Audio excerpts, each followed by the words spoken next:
کسی بھی قسم کی تکلیف، مصیبت، پریشانی، آفات کے اندر نبی صلی اللہ علیہ وسلم نے یہ سورت پڑھنے کے لیے بتائی. من شر ما خلق، ہر اس چیز کے شر سے جو اس نے پیدا کی. 40 دن تک کی عبادت قبول نہیں ہوتی جو کسی پامسٹ کے پاس جاتا ہے، اس سے جو یا فال نکالنے والے کے پاس جاتا ہے یا کسی جادوگر کے پاس جاتا ہے. آج کل کے دور کا ایک بہت بڑا فتنہ یہ جو سوشل میڈیا آ گیا، یہ ہمارے لیے اس نے حسد کے دروازے کھول دیے کہ اپنی نعمتوں کو دوسروں پہ ظاہر نہ کرو، اس کی تشہیر نہ کرو. اگر اللہ تعالیٰ نے ہمیں کوئی نعمت دی ہے تو اس پہ شکر ادا کرنا چاہیے. ایک نوجوان آدمی، انسان، چلتا پھرتا انسان مٹی کے اندر چلا جاتا ہے اس نظر کی وجہ سے. اعوذ باللہ من الشیطان الرجیم، بسم اللہ الرحمن الرحیم.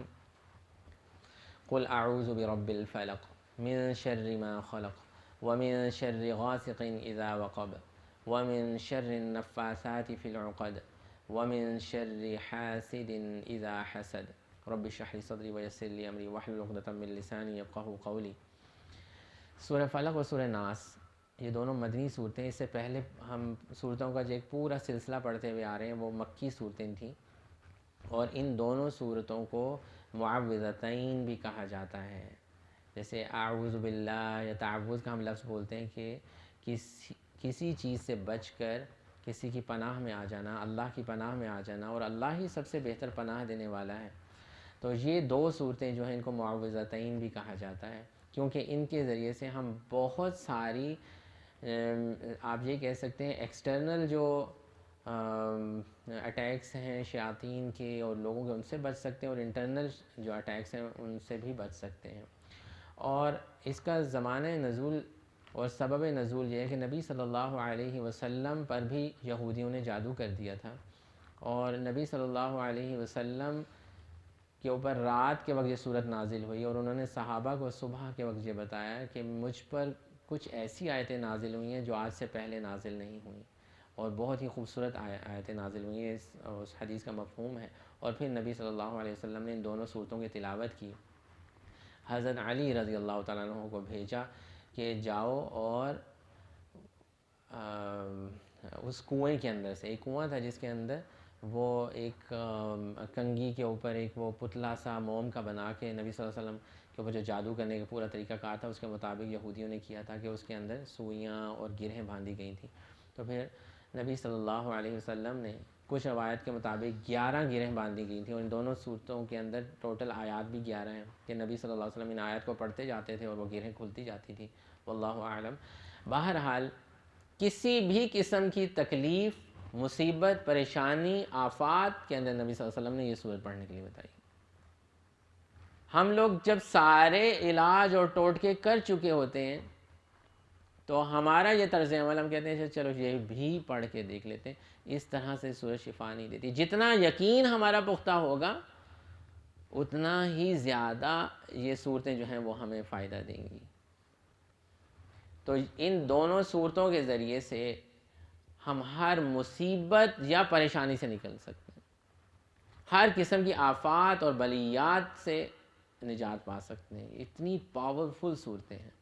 ہم ان کو سمجھنے کی کوشش کریں گے انشاءاللہ آج کی کلاس میں. اعوذ باللہ من الشیطان الرجیم. قل اعوذ برب الفلق. او محمد صلی اللہ علیہ وسلم آپ انہیں کہہ دیجئے کہ میں صبح کے رب کی پناہ میں آتا ہوں.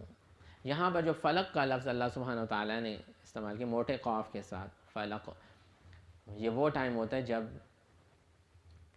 سورج جو ہے وہ پوپ ہٹنے کا جو وقت ہوتا ہے، جب سورج نمودار ہوتا ہے، رات کا اندھیرا جو ہے وہ ختم ہونے لگتا ہے. جب انسان تکلیف میں ہوتا ہے اور مصیبت میں ہوتا ہے اس کو لگتا ہے کہ شاید ہمیشہ یہی اندھیرا رہے گا، یہی پریشانی ہمیشہ چلتی رہے گی. لیکن یہاں پہ اللہ سبحانہ وتعالیٰ نے پہلی آیت میں ہی امید دلائی ہے کہ وہ بھی وقت ہوتا ہے جب صبح کا آغاز ہوتا ہے، جب رات کے اندھیرے جو ہیں وہ پھر ختم ہونا شروع ہو جاتے ہیں. وہ اندھیرا جو چھایا ہوا ہوتا ہے وہ اندھیرا ختم ہونا شروع ہو جاتا ہے.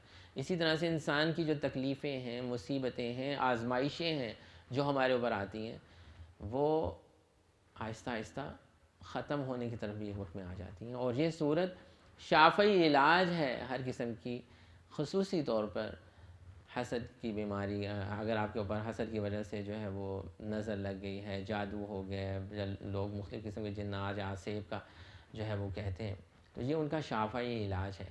قل اعوذ برب الفلق، او محمد صلی اللہ علیہ وسلم آپ کہہ دیجئے کہ میں پناہ میں آتا ہوں صبح کے رب کی، یعنی کہ وہ رب جو صبح کو پیدا کرتا ہے اندھیروں میں سے نکال کے، من شر ما خلق،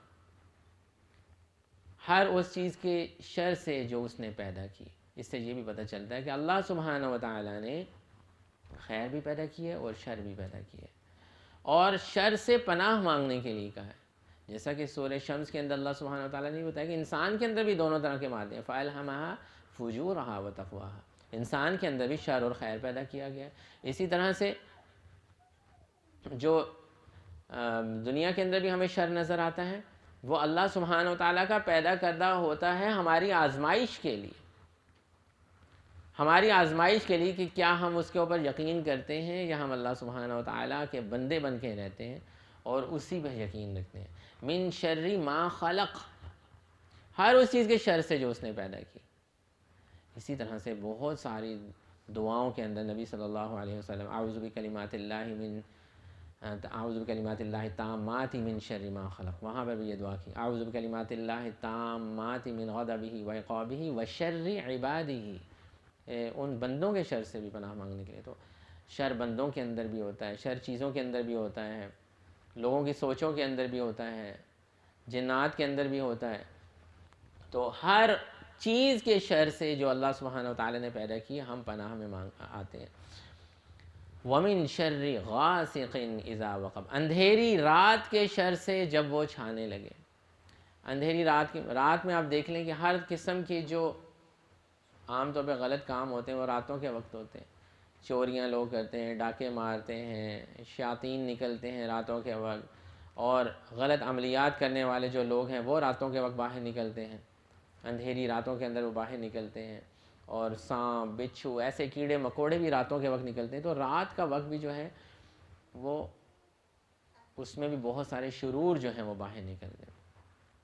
اسی لیے اللہ سبحانہ وتعالیٰ نے قرآن میں یہ بھی فرمایا نا کہ دن جو ہے وہ تمہارے کام کے لیے بنایا ہے، اور رات جو ہے وہ تمہارے آرام کے لیے بنائی ہے۔ رات کے وقت انسان معوذتین پڑھ کے اور دوسری دعائیں پڑھ کے اپنے اوپر دم کر کے سو جائے۔ رات کے وقت باہر نکلنا کوئی اچھی بات نہیں، آج کل تو ہمارے کلچر بن گئے، لوگ راتوں کو باہر نکلتے ہیں اور اپنے آپ کو بہت ایڈوانس سمجھتے ہیں۔ جو بندہ یہ کہتا ہے کہ جی میں رات کو 3 بجے سوتا ہوں، میں رات کو 2 بجے سوتا ہوں، وہ کہاں سے صبح فجر کے وقت اٹھے گا اور نماز پڑھے گا؟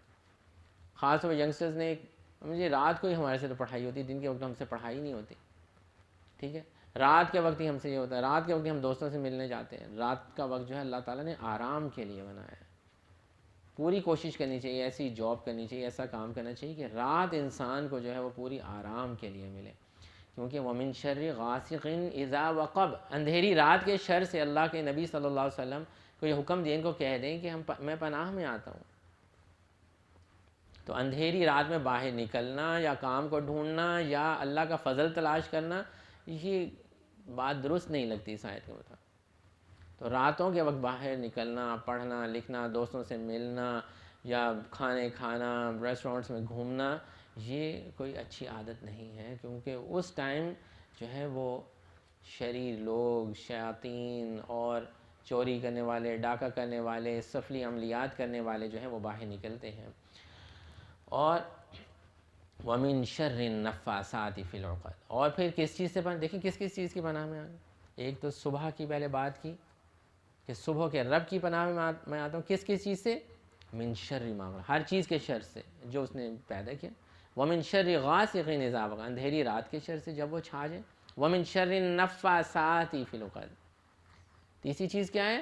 گرہوں پر جو پڑھ کے پھونکے مارتے ہیں، اور لوگ جو جادو کرتے ہیں، جادو ٹونے اور اس طرح سے کر کے لوگوں کو نقصان پہنچاتے ہیں، ان کے شر سے پناہ مانگی، جادوگر کے شر سے پناہ مانگی گئی۔ جیسا کہ نبی صلی اللہ علیہ وسلم پہ بھی جادو ہوا تھا، میں نے آپ کو ساری اس کی تفصیل بتائی۔ اور اسی طرح کچھ لوگ جو ان کے پاس جا کے جادو کرواتے ہیں، اس کے بارے میں تو نبی صلی اللہ علیہ وسلم نے فرمایا کہ اس شخص کی 40 دن تک کی عبادت قبول نہیں ہوتی جو کسی پامسٹ کے پاس جاتا ہے، اس سے جو یا فال نکالنے والے کے پاس جاتا ہے یا کسی جادوگر کے پاس جاتا ہے۔ اچھا، ایک بات اسے یہ پتہ چلتی ہے کہ یہ سارے علوم جو ہیں یہ یہ ہے. اور ایسا نہیں ہے کہ یہ علم نہیں ہے, جادو کا علم نہیں ہے. کوئی کہہ رہا نہیں اب ہم مانتے ہی نہیں جی جادو شادو کو ہم نہیں مانتے. نہیں, جادو ہے, اسی لیے تو اس سے پناہ مانگی جا رہی ہے کہ گرہوں پر پڑھ کے پھونک مارنے والیوں اور مرد اور عورت دونوں اس میں شامل ہیں, ان کے شر سے ہم نے پناہ مانگی ہے. اس کا مطلب ایسے لوگ ہیں جو یہ کرتے ہیں, ایسے لوگ ہیں جو ہاتھ دیکھتے ہیں, جو پامسٹ ہیں, لوگوں کو بتاتے ہیں جی کل تو ایسا یہ ہو جائے گا وہ ہو جائے گا, یا کوئی جنات کے ذریعے سے علم نکلواتے ہیں. ایسے لوگ موجود ہیں, لیکن شریعت میں اس چیز کی اجازت نہیں دی گئی. اللہ تعالیٰ نے اس چیز کی اجازت نہیں دی, اور نبی صلی اللہ علیہ وسلم نے اس سے منع فرمایا کہ ایسے لوگوں کے پاس ہم نہیں جا سکتے, ان سے معاملات نہیں پوچھ سکتے. تو اسی طرح سے بہت سارے جو لوگ ہیں وہ علم نجوم کو جانتے ہیں, وہ ستاروں کا علم جانتے ہیں. وہ کہتے ہیں آج یہ ستارہ ادھر سے ادھر چلا گیا تو آج پاکستان کا فلاں وزیر اعظم بن جائے گا, آج یہ ستارہ جہاں چلا گیا تو جو علم تو یہ ہے, لیکن ان علم والوں سے معلومات لینا وہ شرک قرار دیا گیا ہے. ٹھیک ہے, تو اللہ کے نبی صلی اللہ علیہ وسلم نے اس کی شدید مذمت کی کہ 40 دن تک انسان کی عبادت قبول نہیں ہوتی. جو کسی جادوگر کے پاس جاتا ہے, کسی علم نجوم والے کے پاس جاتا ہے, کسی پامس کے پاس جاتا ہے. آپ دیکھ لیں ادھر سینٹورس چلے جائیں, اب یہ تو کلچر بن کے لوگ جاتے ہیں اپنا ہاتھ دکھاتے ہیں, ادھر پامس بیٹھے ہیں, وہ پیسے بھی لیتے ہیں اور سارا کچھ ان کو بتا رہے ہوتے ہیں تمہارے ساتھ یہ ہوگا وہ ہوگا, آج تک یہ ہوتا ہے. بہرحال یہ علم تو ہے موجود, لیکن اس کے اوپر یقین کرنا, اس کا پتہ لگوانا, اس کی ٹو میں لگنا, وہ بہت بڑا گناہ کا کام ہے.